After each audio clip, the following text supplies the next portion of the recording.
오늘은 누가복음 20장 45절에서 47절을 본문으로 문이 아직 열려 있으니 문을 두드려야 합니다 라는 제목으로 말씀 강론하도록 하겠습니다.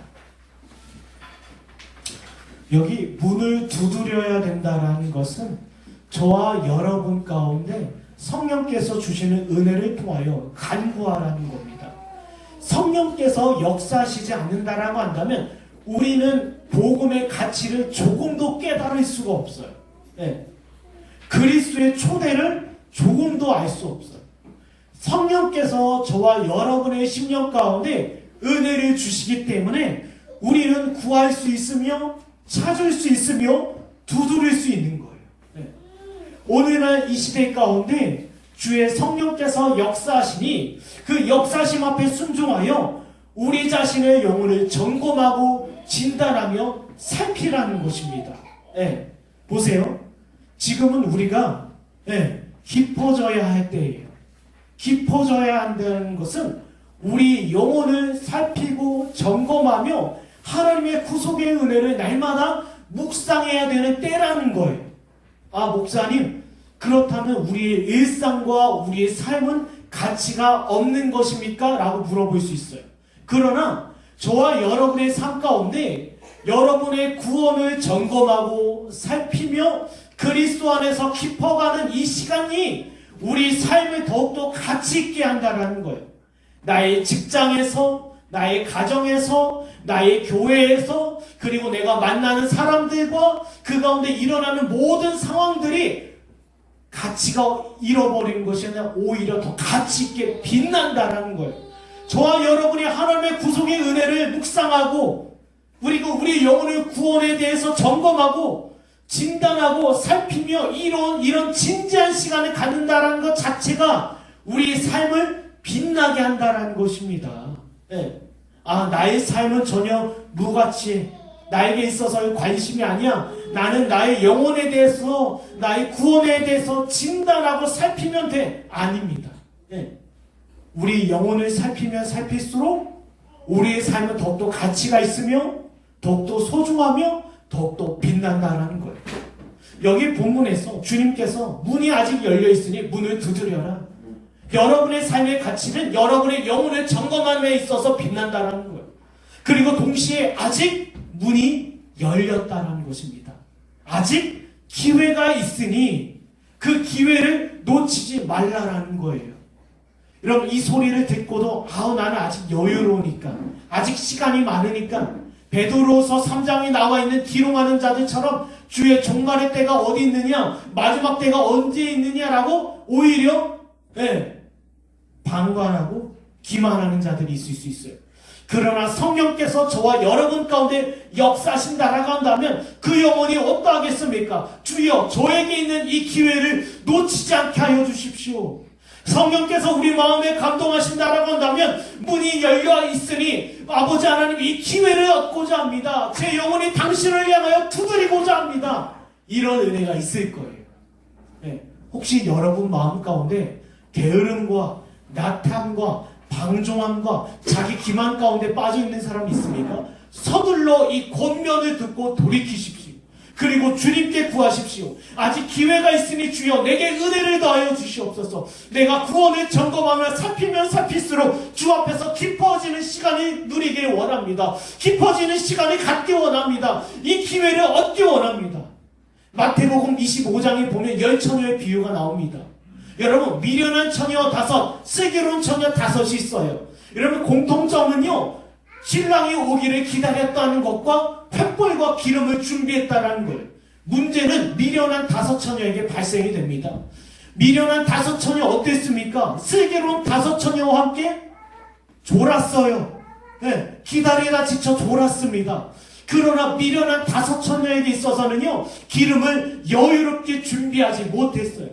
여러분, 기름을 여유롭게 준비하지 못했다는 것은 자기 자신에 대해서 점검하지 못했다는 것입니다. 자기 영혼을 살피지 않았다는 거예요. 주님이 오신 날을 알고 그리고 기다리고 있으며 횃불과 기름을 준비했으니 나는 아무 문제 없어. 아닙니다. 아무리 건강한 자라 할지라도 질병이 도둑같이 임할 수 있어요. 예. 그래서 나이가 어느 일정 시간이 되면, 어떤 일정 나이가 되면 건강검진을 받지 않습니까? 마찬가지입니다. 예. 미련한 다섯 처녀는 자기 자신의 상태에 대해서 방임했어요. 예. 교만했습니다. 그리고 자기 영혼에 대해서 조금도 점검하지 않았어요. 베드로후서 1장 5절에 보면 이런 말씀이 있습니다. 베드로후서 1장 10절에 보면 10절입니다. 베드로후서 1장 10절을 보면 그러므로 형제들아 더욱 힘써 너희 부르심과 택하심을 굳게 하라. 너희가 이것을 행한즉 언제든지 실족하지 아니하리라. 너희 영혼을 점검하라는 것이 부르심과 택하심을 굳게 하라라고 되어 있어요. 저와 여러분의 내 영혼이 진정으로 하나님의 구원 백성인가? 나는 하나님의 참으로 구원받은 그리스도인인가? 점검하는 일이 우리 삶 가운데서 어떻게 해요? 가치 있게 빛난다는 거예요. 사람과의 문제, 상황 속에서의 문제, 찾아오는 어려움들 속에서 그것이 어떻게 해요? 여기 실족하지 않게 된다는 거예요. 다시 말씀드리자면 하나님의 진정한 구원 백성들은 택하심과 그리고 부르심을 점검하며 나의 영혼이 그리스도 안에서 거듭난 자인지 하나님의 택한 자녀인지를 살펴본다라는 거예요. 그리고 이 살핌을 통하여 우리의 삶 속에서 실족하거나 넘어지는 일이 없다라는 것입니다. 이를 위하여 저와 여러분이 슬기로운 다섯 처녀가 되길 간절히 축원합니다. 이 문이 언제까지 열려 있을지는 모릅니다. 오직 아버지만 아셔요. 성부와 하나님만 아셔요. 언제든지 이 문이 열려 있는 것은 아닙니다. 잔치집의 문이 닫혔을 때 다시 열리는 법이 없어요. 방주의 문이 닫혔을 때 그 문을 다시 열 수 있는 사람은 없었습니다. 마찬가지입니다. 그 문이 아직 열려 있을 때 저와 여러분은 하나님의 구속의 은덕을 부지런히 묵상하며 나에게 맺어지는 성령의 역사가 있는지, 성령의 유효한 부르심이 있는지를 진지하게 살피시는 저와 여러분이 되길 원합니다. 이런 자들이 가치 있는 자들이고 이런 자들의 삶은 빛나는 것이며 또한 같이 이와 같은 자들은 어떤 자들입니까? 하나님의 진정한 구원 백성들이라는 거예요. 슬기로운 다섯 처녀도 역시 지쳐 쓰러져 졸았어요. 그러나 그들은 자신의 영혼에 대해서 날마다 점검했다라는 것입니다. 기름이 여유가 있는가, 여분이 있는가, 넉넉한가, 모자람이 없는가를 살펴봤다라는 거예요. 네, 사랑하는 여러분, 이런 성도들이요 해와 같이 빛나는 성도들입니다. 지금까지 주님께서는 누가복음 20장에 서기관과 바리새파 사람들과 사두개파 사람들을 만났습니다. 그들을 만나면서 주님께서 기대하셨다는 것은 그들이 뭐예요? 종죄를 받고 위선적이고 명목적인 거짓 신앙에서 떠나기를 원했던 거예요. 네. 니고데모와 같이 밤중에 은밀한 중에 주님을 찾았던 그처럼 이들이 자기 자신의 무지와 명목적인 거짓 신앙과 위선적인 삶에서 돌이켜 주님 앞에 구원 역사를 구하며 찾고 두드리고 구하기를 원하셨던 거예요. 그저 그들의 오류와 거짓된 가르침을 정죄할 뿐만 아니라 그들이 그 자리에서 떠나기를 원했다는 것입니다. 그렇다면 오늘 문이 닫히기 전에 저와 여러분이 두드려야 되는 제목들에 대해서 한번 생각해 보겠습니다. 먼저 본문 45절입니다. 45절을 우리가 한 목소리로 읽도록 하겠습니다. 45절입니다. 읽겠습니다. 시작!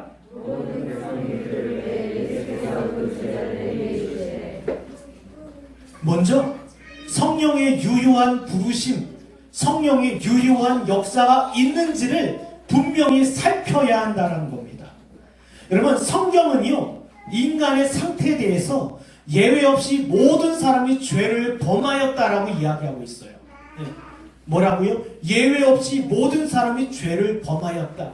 우리가 외형적으로 이 사람이 의인이다, 의롭다, 깨끗한 사람이라 이야기할 수 있어요. 그러나 그의 심령은 하나님 앞에서 어떤 사람입니까? 죄 많은 사람이라는 거예요. 사람들은 칭송합니다. 야, 이 사람이 의인이다, 도덕적으로 윤리적으로 깨끗하다, 그 성실과 그 행실이 아름답다. 그러나 주님의 시선에서는 그의 마음과 양심은 여전히 부패하고 죄악됐다라는 겁니다. 그래서 성경은 이렇게 이야기합니다. 모든 사람이 죄를 범하였음에 하나님의 영광에 이르지 못하였다. 인간이 죄를 범하였다는 것은 하나님과 그 상태가 멀어져 있다는 겁니다. 에덴에서 아담과 하와가 쫓겨났듯이 천국과 지옥이 가까이 할 수 없는 것처럼 하나님과 인간은 가까이 할 수 없는 상태였다는 거예요. 그러나 여러분, 하나님과 가까이 하지 못한 인간들이 어떤 일을 저지른 줄 아십니까? 그들의 부패한 심령을 가지고 하나님께 돌이키기보다는 그들의 부패한 본성을 가지고, 이성을 가지고 무엇을 만들었습니까? 허다한 종교와 허다한 거짓신들을 만들어냈어요. 여러분, 다른 피조물에게는 있을 수 있는 일이 아닙니다. 여러분, 집에서 기르는 강아지가 종교를 만듭니까? 네. 이 세상에서요, 종교를 가지고 신들에 대한 막연한 지식을 갖고 있는 사람은 인간 외에는 없어요. 피조물 중에서요, 어느 종교나 어느 신을 만들 수 있는 것은 인간 외에는 없다는 것입니다. 어느 문화, 어느 극과 어느 사회를 한번 보십시오. 다 종교가 있으며 다 신들을 섬기고 있습니다.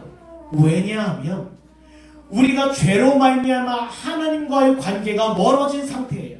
그러나 하나님께서 저와 여러분 가운데 핑계될 수 없는 본성을 더하셨어요. 그 본성을 따라 우리는 막연하게나마 신에 대한 생각을 가지며 죽음에 대한 두려움이 있으며 죽음 이후의 세계에 대해서 나름 사람들이 꾸며보고 상상하고 믿기를 원한다는 거예요. 그래서 종교가 등장했고 그래서 거짓신들이 등장한 거예요. 이것을 로마서 1장에 이렇게 이야기합니다. 이는 하나님을 알만한 것이 그들 속에 보이니라. 하나님께서 이를 그들에게 보이셨느니라. 창세로부터 그의 보이지 아니한 것들 곧 그의 영원하신 능력과 신성이 그가 만드신 만물에 분명히 보여 알려졌나니 그러므로 그들이 핑계하지 못할지니라. 하나님께서 본성 가운데 하나님을 향한 막연한 지식을 허락하셨어요. 보존해 주셨어요. 그러나 그 지식을 가지고 하나님 앞에 나아갈 수 없는 것이 죄예요. 그 지식을 가지고 어떤 종교나 허무한 신들을 만들 수밖에 없는 것이 바로 인간의 상태이며 하나님과의 멀어진 상황이에요. 그러나 하나님과 이 멀어진 인간들을 위하여 하나님께서는 어떻게 하셨습니까? 부르셨다는 거예요. 부르셨다는 겁니다. 어떤 이적이나 어떤 기적이나 어떤 환상을 통하여 사람들을 불러 모으신 것이 아닙니다. 하나님께서 멀어진 상태에 있는 이 죄인들, 마치 아브라함같이 갈대아 우르에서 그가 알지 못하는 신을 향하여 경배하고 우상제물 먹고 살던 그를 하나님께서 말씀을 통하여 부르셨듯이 저와 여러분을 무엇으로 부르신다? 말씀으로 부르신다는 거예요. 여러분, 아브라함을 말씀으로 부르셨습니다. 그리고 아브라함은 말씀을 따라갔다라고 되어 있어요. 네. 모세 무엇으로 부르셨습니까? 떨기나무 가운데요, 하나님께서 말씀하셨어요. 우리의 하나님은 무엇으로 부르신다? 말씀으로 부르시는 하나님이라는 것입니다. 그런데 하나님께서 말씀을 부르시는 가운데 하나님께서 작정하신 계획이 있어요. 말씀을 듣는 가운데 어떤 역사를 기대하셨습니까? 성령의 유효한 부르심, 성령의 유효한 역사를 기대하셨다는 것. 이것이 하나님의 작정입니다. 이것이 하나님의 작정이에요. 여기 사도행전 10장을 보겠습니다. 10장 44절에서 45절을 보면 베드로가 이 말을 할 때 성령이 말씀 듣는 모든 사람에게 내려오시니 베드로와 함께 온 할례 받은 신자들이 이방인들에게도 성령 부어주심으로 말미암아 놀라니라고 되어 있어요. 보십시오. 우리가 하나님의 말씀을 듣고 있다 해서 모든 사람이 성령의 역사 가운데 있는 것은 아닙니다. 예를 들어보면 수업 시간에 선생님이 앞에서 수업을 진행하고 있어요. 그러나 그 모든 학생이 선생님의 말에 귀 기울이고 있는 것은 아닙니다. 딴짓을 하고 딴 생각을 하는 사람들이 있어요. 마찬가지입니다. 본문 한번 45절에 한번 볼까요? 모든 백성이 들었고요. 예수께서 그 제자들에게 이르셨어요. 네, 보세요. 주님께서 말씀을 주시고 주님께서 말씀을 해석하여 강론해 주셨어요. 왜냐하면 이들의 심령 가운데 성령의 유효한 역사를 주님께서는 분명히 기대하셨다는 것. 그들 가운데 그들의 영혼이 구원함을 받고 성령의 유효한 부르심, 곧 그 성령의 역사심을 주님께서 기대하셨다는 거예요. 그러나 말씀을 듣고 있다고 해서 다 이런 역사는 있지는 않습니다. 왜냐하면 예수님께서 말씀을 강론하실 때 어떤 사람들은 어땠습니까? 대적하고 반발하고 주님을 비방하며 주님을 죽이려고 하지 않았습니까? 마찬가지로 모든 사람이 말씀을 듣고 있다 해서 성령의 은혜로운 역사가 있는 것은 아닙니다. 그러나 주님의 작정과 주님의 계획은 무엇입니까? 말씀을 듣는 가운데 성령께서 역사하신다는 거예요. 에디오피아 내시가 이사야 말씀을 읽고 보고 있었지만 그 심령 가운데는 성령의 역사가 없었어요. 그래서 성령께서 빌립 집사를 그리로 인도하여 말씀을 강론하고 깨닫게 하셨습니다.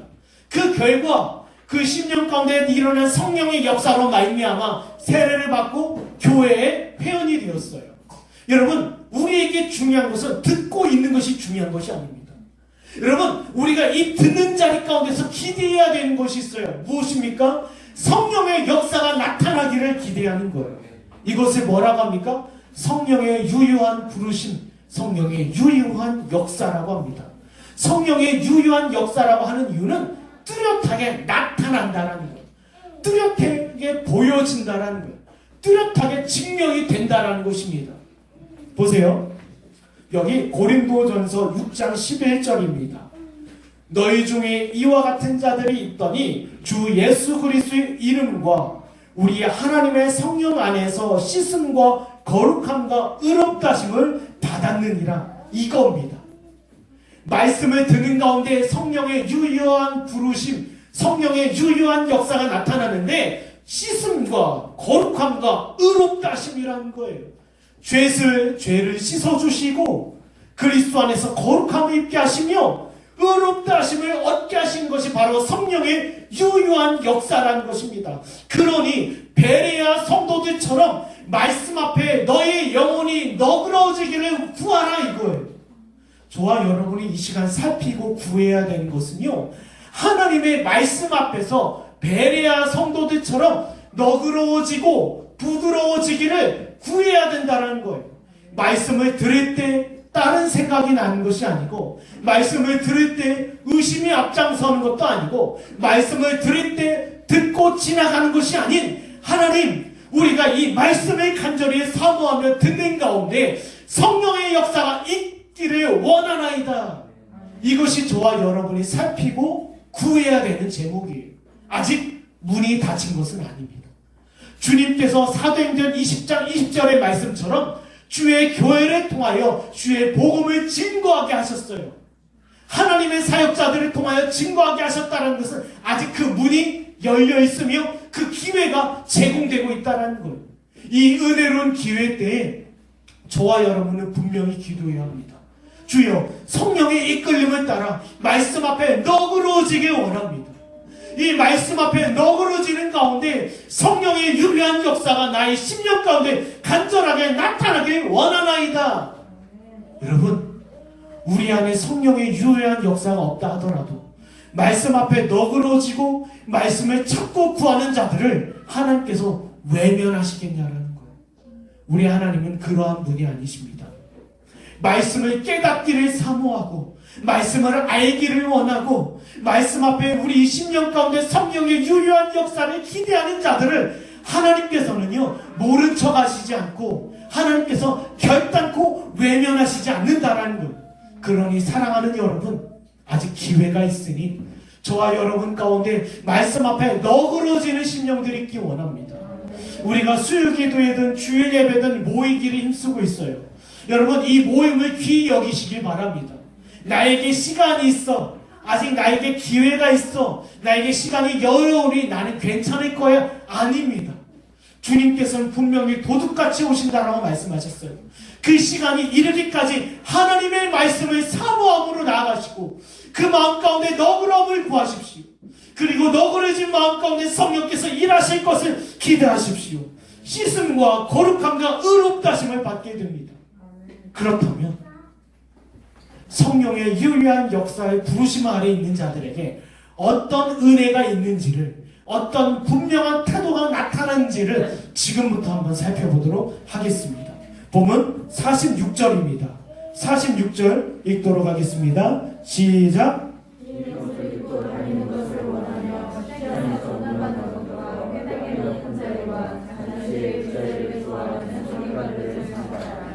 네, 다음으로요, 부르심을 받은 자들의 합당한 행실이 있는지를 살펴야 합니다. 주님, 제가 지금 말씀을 듣고 있습니다. 제가 오랜 시간 신앙생활을 해왔습니다. 하나님의 말씀에 대한 너그러운 마음이 있으며 제 심령 가운데 성령의 유일한 역사가 있는지를 알고자 합니다. 확인하고자 합니다. 중생의 씻음과 거룩하심과 의롭다 하심, 이 법정적인 용어들이 어떻게 제 삶 가운데 실질적으로 나타났습니까? 확인하는 방법이 있어요. 바로 합당한 행실입니다.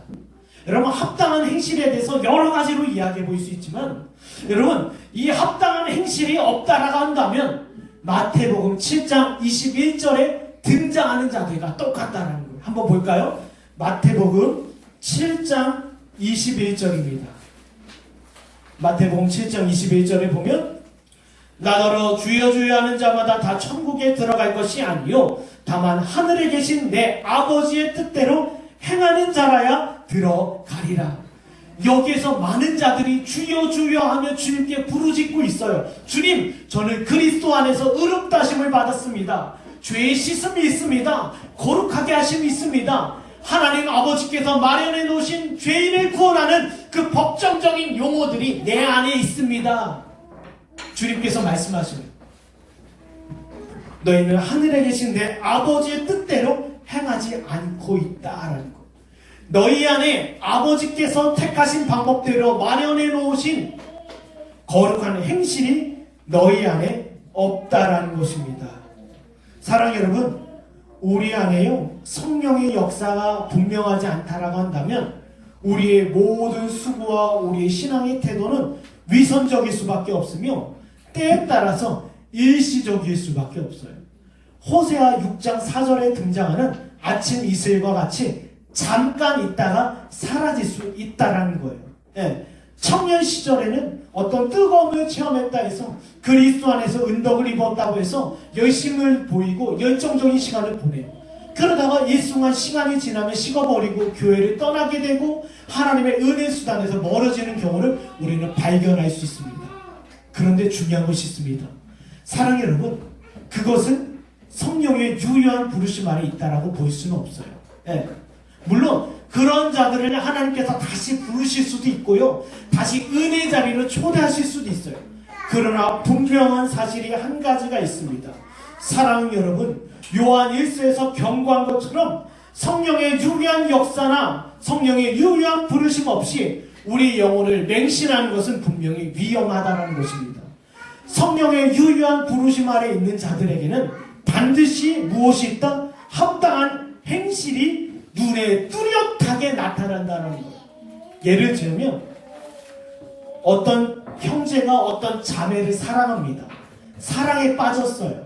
그러면 그 사람이 사랑에 빠졌다라는 것이 나타나지 않습니까? 그 자매를 생각할 때마다 기쁨이 되고, 그리고 그 자매를 만나려고 하고 선물을 주고 싶고 만나고 싶어 하는 것처럼 우리가 성령의 유효한 부르심 아래 있다라고 한다면 우리는 성령께서 역사하시는 대로 그 합당한 행실이 열매 맺게 된다는 거예요. 이것은 로마서 5장 5절에 하나님의 사랑에 부음바 되었다라고 합니다. 한번 볼까요? 로마서 5장 5절. 네. 로마서 5장 5절에 보면, 소망이 우리를 부끄럽게 하지 아니함은 우리에게 주신 성령으로 말미암아 하나님의 사랑이 우리 마음에 부음바 됨이니. 보세요. 여러분, 소망이 우리 손에 있다라고 한다면 얼마나 부끄러운 일이 있겠습니까? 내 영혼에 대해서, 나의 구원에 대해서 그 소망을 우리 자신이 품고 있다라고 한다면 얼마나 그 소망이 부끄럽겠냐라는 거예요. 우리의 소망은 누구에게 있습니까? 주께 있어요. 주님께서 성령의 능력으로 말미암아 그 사랑을 우리 안에 부어주셨는데 그 부어주신 사랑이 우리 안에서 어떻게 나타나요? 말씀에 대한 순종과 행실로 나타난다는 거예요. 이것을 요한일서 2장에 이렇게 이야기하고 있어요. 요한일서 2장 4절에서 5절에 보면 그를 아노라 하고 그의 계명을 지키지 아니하는 자는 거짓말하는 자요 진리가 그 속에 있지 아니하되 누구든지 그 말씀을 지키는 자는 하나님의 사랑이 참으로 그 속에서 온전하게 되었나니 이로써 우리가 그 안에 있는 줄 아노라. 하나님의 사랑이 내 안에 있습니다라고 이야기하면서 방종하거나 죄를 즐거워하거나 죄를 기뻐하는 것은 하나님의 사랑이 아니라는 거예요. 하나님의 사랑은 성령의 능력으로 우리 안에 분명하게 나타나는 일들이에요. 성령의 능력으로 우리 안에 나타나는데 그 능력은 무엇입니까? 성령의 유효한 부르심이에요. 성령의 유효한 부르심 아래 있는 자들은 뭐예요? 합당한 행실이 있다라는 거예요. 남자라고 한다면 20세가 넘은 남자라고 한다면 때가 되면 군대의 부름을 받지 않습니까? 국가의 부름을 입어요. 그리고 군인된 자로 군복을 입고 훈련을 받으며 그리고 군기가 잡혀나가요. 마찬가지입니다. 우리 안에 성령의 유효한 부르심 아래 있는 성도들은 군인과 같아요. 그의 합당한 행실이 성령의 능력으로 말미암아 나타나요. 이것을 통하여 우리는 무엇을 확인할 수 있다? 하나님의 사랑이 이 영혼에게 부음바 되었구나.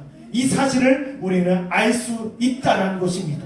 그래서 이것은 뭐예요? 점진적이 서서히 나타나요. 언제까지요? 그리스도의 날까지. 그러니 우리는 재촉하거나 그럴 수는 없어요. 때에 따라서는 옆에서 안타까운 마음으로 권면을 하고 훈계를 하고 양육할 수 있어요. 이 모든 것이 필요 없다라는 것이 아닙니다. 그러나 우리는 권면하고 훈계하고 그리고 때로는 정죄할 수도 있겠지만 그러나 중요한 것은 뭐예요? 기다려야 된다는 거예요. 우리 자신에 대해서도 그렇고요. 우리 이웃에 대해서도 마찬가지. 그렇다면 우리 본문 46절을 한번 볼까요? 46절. 우리 죄송하지만 더우신 것 같은데 꺼주시면 좋을 것 같아요. 꺼주세요. 네. 우리 본문 46절을 보도록 하겠습니다.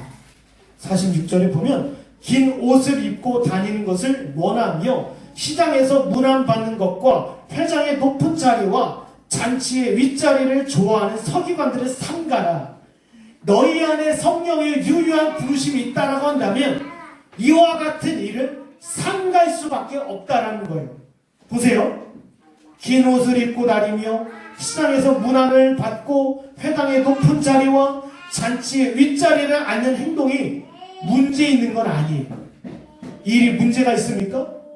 주님께서도 말씀하셨어요. 마땅히 두려워할 자를 두려워하고 존경할 자를 존경하라. 윗 어른과 그리고 신분이 높은 사람, 지위가 있는 사람, 그런 어른들에 대해서 마땅히 행해야 되는 거예요. 시장에서 문안을 받기도 하고 높은 자리에 앉아야 되며 윗자리에 앉는 행동, 어떻게 보면 당연한 행동입니다. 마땅한 행동이에요. 그러나 여기 서기관들은 어떠했습니까? 이 일을 기뻐하며 즐거워했다는 거예요. 다시 말씀드리자면 이들의 심령은 무엇입니까? 자기 사랑, 자기 자랑, 자기 영광으로 가득했다는 거예요. 그러니 너희는 그 일에서 떠나라. 여러분의 심령 가운데 성령의 유효한 부르심 아래 있다라고 한다면 자기 사랑하는, 자기 의를 기뻐하는, 자기 영광의 땅을 행하는 그 자리에서 떠난다는 거예요. 우리 데살로니가 후서 2장 4절을 보겠습니다. 데살로니가 후서 2장 4절입니다. 우리 한번 읽어볼까요? 데살로니가 후서 2장 4절 함께 읽겠습니다. 시작.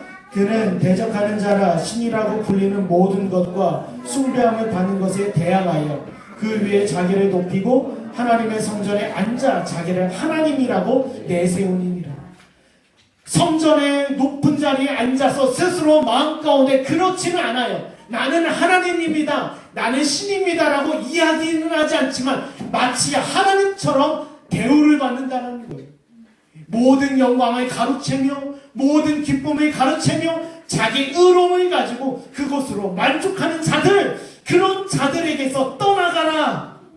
만약에 그것을 여전히 기쁨으로 삼고 있다라고 한다면 그것은 어떤 자입니까? 성령의 유효한 부르심 아래 있는 사람이라 할 수 없다라는 것이에요.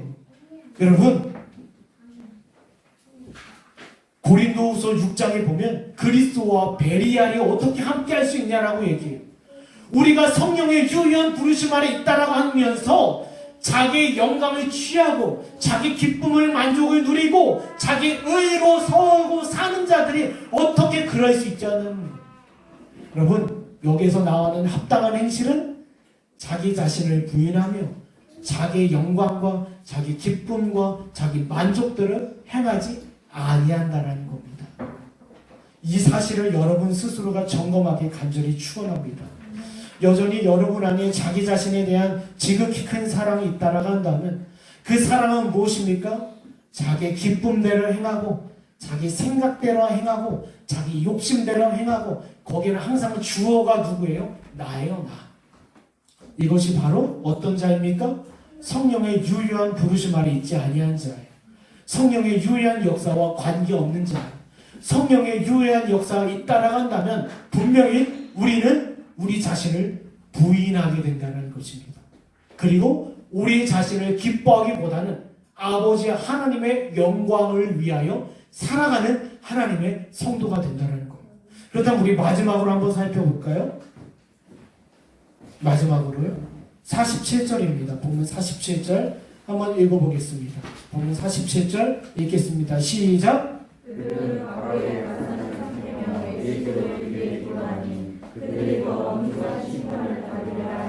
네. 마지막으로요, 부르심을 받은 자들의 거룩한 행실을 살펴봐야 된다는 것입니다. 제가 앞서 말씀드렸습니다. 우리가 문이 닫히기 전에 우리 영혼에 대해서 진지한 시간을 계속 가져야 된다는 것, 이것이야말로 우리의 삶을 빛나게 하고 가치 있게 하는 거라고 얘기했어요. 우리 안에 성령의 유효한 부르심이 있는가? 그 부르심은 우리 심령 가운데 합당한 행실로 나타난다라고 했어요. 그 합당한 행실은 우리 자신을 사랑하지 않는 것, 우리 자신을 부인하는 것이라고 이야기했습니다. 그렇다면 마지막으로 합당한 행실은 어떻게 또 나타납니까? 거룩한 성질로 나타나요. 거룩한 성질. 이것은 분명히 구별이 됩니다. 성경에서는요, 성령의 유효한 부르심이 있는 자와 부르심 바뀌는 자가 구별된다라고 분명히 이야기합니다. 보라, 이전 것은 지나갔을 때 보라, 새 것이 되었도다. 제가 읽고 넘어가지 않았는데요, 아가서 4장 8절을 보면 내 신부야, 너는 레바논에서부터 나와 함께하고 레반에서부터 나와 함께 가자라고 되어 있어요. 그리스도의 신부된 자들이 어떻게 해요? 탕자가 분명히 그 자리를 떠나오듯이, 예, 여기 신부가 신랑을 따라 분명히 따라오듯이 이전의 삶과 이후의 삶은 분명히 구별이 돼요. 그 중에 하나가 뭐예요? 거룩한 행실입니다. 거룩한 행실이에요. 여러분, 우리가 만약에 나의 의지와 나의 결단을 통하여 우리는 거룩한 행실을 얻을 수 있다라고 한다면 그 모든 영광은 우리 손에 있는 거예요. 다른 사람들보다 자유의지를 탁월하게 사용해서 이 거룩한 행실이 나타나는 것이 아닙니다. 우린 종종 그런 사람들을 볼 수 있어요. 성령의 역사함심 없이 다른 사람들보다 자신의 의지를 탁월하게 사용해서 자신의 거룩함을 포장하고 나타나는 사람들을 우리는 종종 볼 수 있습니다. 네. 그러나 우리의 거룩한 행실이 나타나는 것은 우리의 손에 있지 않아요. 제가 이런 적이 있습니다. 어떤 분에게 권면을 했어요. 이렇게 하면 안 됩니다. 저렇게 하면 안 됩니다. 권면했습니다. 근데 그 사람이 입에서 뭐가 나옵니까? 당신만 거룩합니까? 그리스도인이 어떻게 이렇게 이야기할 수 있습니까? 당신의 행실은 어떠합니까? 당신은 하나님 앞에 의롭게 살 수 있습니까? 당신은 나보다 더 훌륭하게 살 수 있습니까? 이런 사람들은 거룩한 성질이 자기 손에 있는 것처럼 여기는 착각하는 사람들이에요. 우리가 권면하고 우리가 조언하며 우리가 때로는 말씀으로 양육하는 것은요, 성경의 원리가 그러하다라는 거예요. 그 원리 앞에 당신이나 나나 그 앞에 순종하자는 것입니다. 거룩한 행실은 사람의 손에 있지 않아요. 성령의 역사심 가운데서 점진적으로 나타나는 거예요. 그래서 말씀을 전하는 저나 여러분이나 주님의 나라에 가기까지 이 거룩한 성질이 부지런히 나타나기를 사모해야 돼요. 우리는요, 일반적으로 길 잃은 양이었습니다. 사탄이 부리는 염소들 사이에 길 잃어 헤매는 어린 양에 불과했다라는 거예요. 그리고 먼지가 수북히 쌓인 곳에 버려져 있던 잃어버린 동정과 같은 자들이었습니다. 그런 자들을 주님께서 말씀으로 부르시고 성령께서 역사심을 나타나게 하셨어요. 성령의 역사심이 어떻게 나타납니까? 거룩한 성질의 확장을 통하여 나타난다는 거예요. 보십시오. 에베소서 3장 16절에서 17절인데요. 네, 3장 16절에서 17절입니다. 한번 이 말씀 굉장히 중요합니다. 한번 읽어보겠습니다. 시작.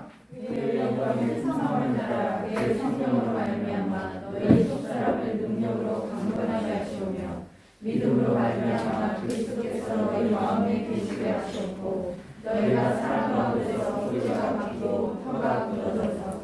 예, 사모님 죄송하지만 뒤에 문 좀 열어주시겠어요? 보세요. 거룩한 성질이라는 것은 과연 무엇입니까? 많은 이야기를 해볼 수 있어요. 그러나 여기 에베소서 3장에서는 세 가지를 제시하고 있습니다. 성도에게 있어서 거룩한 성질은 과연 무엇이냐? 먼저 여기 나와 있는 것처럼 속사람을 능력으로 강건하게 하십니다. 여러분, 속사람을 능력으로 강건하게 하신다는 것은 무엇입니까? 인내한다는 거예요. 우리 상황 가운데 문제와 어려운 형편이 마주할 수 있습니다. 그 형편 앞에서 우리는 어떻게 합니까? 인내해야 돼요. 인내한다라고 해서 이를 악물고 억지로 무조건 참으라는 말이 아닙니다. 인내라는 것은 무엇입니까? 바라본다라는 거예요. 아버지의 약속을 바라본다라는 것입니다. 성도를 망하게 하시겠느냐? 부르짖는 자의 간구를 외면하시겠느냐? 이 성도의 믿음과 양심을 버리시겠느냐? 우리가 마침내 피할 길을 얻게 하시고 힘을 주신다라는 주의 약속을 의지하고 인내하는 것을 이야기합니다. 그것을 뭐예요? 능력으로 강건하게 하신다는 거예요. 네. 여러분, 요셉은 어땠습니까? 요셉 안에 있는 거룩한 성질이 어떻게 나타났어요? 인내함으로 나타났어요. 네. 무려 13년 동안 어땠습니까? 종노릇했으며 감옥에 있었어요. 그런 그가 그 안에 있는 속사람 가운데 주신 주의 거룩한 성질에 따라 인내했다라는 거예요. 무조건 이를 악물고 참았습니까? 아니죠. 어린 시절 주님께서 주셨던, 말씀하셨던 그 약속, 나를 통하여 주의 백성을 구원하겠다. 나를 통하여 내 백성을, 너를 통하여 내 백성을 구원하겠다라는 그 약속을 붙잡고 있었던 것이 바로 누굽니까? 요셉이었어요. 요셉이었습니다.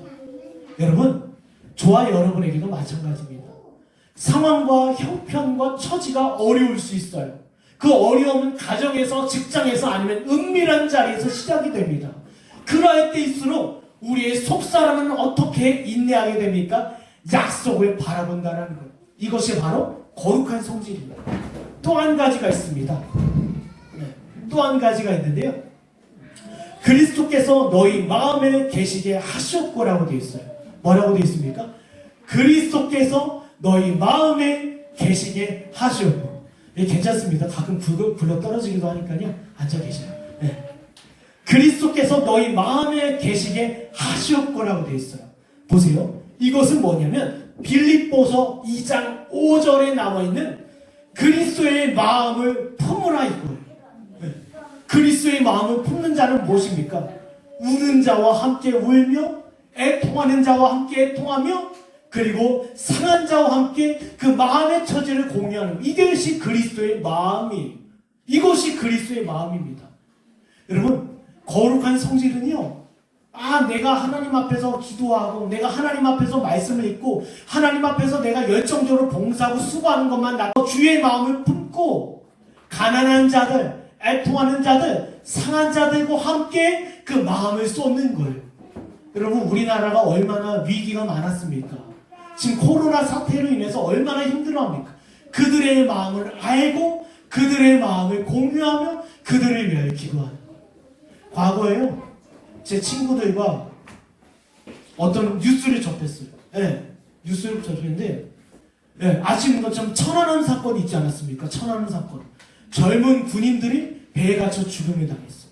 그 사건이 있고 나서 몇 년 후에 제 지체들과 함께, 저희 학생들과 함께 평택을 방문했어요. 뭐예요? 희생당한 자의 아픔을 공유하는 것. 그리고 세월호 사건이 있었을 때 어디로 갔습니까? 진도로 내려가서 저희 지체들과 함께 그 아픔을 공유했어요. 하나님의 성도들은 어떤 자들입니까? 세상의 아픔 앞에 함께 공유하며 애통하며 주의 긍휼을 구하는 자. 이것이 그리스도의 마음입니다. 태안에 유조선이 침몰해서 그 앞바다가 오염되었을 때 한국교회가 돕지 않았습니까? 많은 이들이 찾아가지 않았습니까? 바로 이겁니다. 나와 관계없다 외면하는 것이 아니라 주께서 주시는 마음을 품고 함께 아파하며 애통하며 눈물을 흘리는 것. 이것이 그리스도의 마음입니다. 그리고 여기 또 한 가지가 나왔습니다. 거룩한 성질은 과연 무엇이냐? 사랑 가운데 뿌리가 박히고 터가 굳어진다는 것. 이것은 무엇입니까? 견고함이에요. 견고함입니다. 보세요. 우리 안에 있는 주의 믿음을 쉽게 내어주지 아니하며 흔들리며 그리고 모래에 세워진 집과 같지 않다는 거예요. 성령의 유효한 역사로 말미암아 거룩한 행실이 우리 안에 나타나기 시작한다면 그것은 무엇입니까? 견고한다라는 거예요. 나의 경험이나 나의 지식이나 나의 체험으로 이 믿음을 얻게 된다라고 한다면 그것은 모래 위에 세운 집과 같아요. 상황과 환경에 따라 이리저리 치우치며 이리저리 흔들리며 때에 따라서 아니면 말지예요. 교회 가다가도 아니면 말지. 그럴 필요가 없어. 헌신할 필요가 없어. 때와 상황에 따라서 흔들려. 그러나 사드락, 메삭, 아벳느고가 금신상 앞에서 절하지 아니하면서 느부갓네살 왕 앞에 말한 것처럼 우리는 이 일에 대해서 더 이상 할 말이 없습니다. 당신에게 답변할 이유가 없습니다. 이것이 그리스도인의 견고함이에요. 우리는 신앙에 지키며 우상에 절하지 아니하며 우리는 타협하지 아니하며 우리는 심지어 죽임을 당한다 하더라도 무릎 꿇지 않겠다라는 것이 바로 성령의 역사심 가운데 세워진 견고함이라는 거예요. 이것이 저와 여러분 가운데 베푸신 거룩한 성질입니다. 그런데 본문 47절에 보면 길게 기도한다라고 하면서 과부의 가산에 탐하는 자가 있어요. 이런 자들을 무엇이라고 합니까? 거룩한 성질과 관계없는 위선자라고 얘기해요. 기도하면서 어떻게? 기도하면서 어떻게 과거의 가산을 탐할 수 있겠어요? 이것이 가능한 일입니까? 기도한다고 하면서 장부를 속이고 사람의 눈을 속이고 법을 어길 수가 있겠냐라는 거예요. 그리스도인이라고 한다면, 거룩한 성질이 나타나고 있는다라고 한다면, 성령의 유일한 역사 가운데 하나님의 택하심이 있는 자라고 한다면, 한번 볼까요? 이사야 33장 14절입니다. 우리 마지막으로 이 말씀을 읽고 마칠 텐데요. 이사야 33장 14절 함께 읽겠습니다. 시작! 시온의 죄인들이 두려워하며 경건하지 아니한 자들이 떨며 이르기를 우리 중에 누가 삼키는 불과 함께 거하겠으며 우리 중에 누가 영영이 타는 것과 함께 거하리요 하도다. 시온의 죄인들이라고 이야기합니다. 여러분, 시온의 죄인들은 누구를 이야기하는 줄 아십니까? 위선자들, 명목상 신자들을 이야기합니다. 그들은 그리스도 교회의 멤버예요.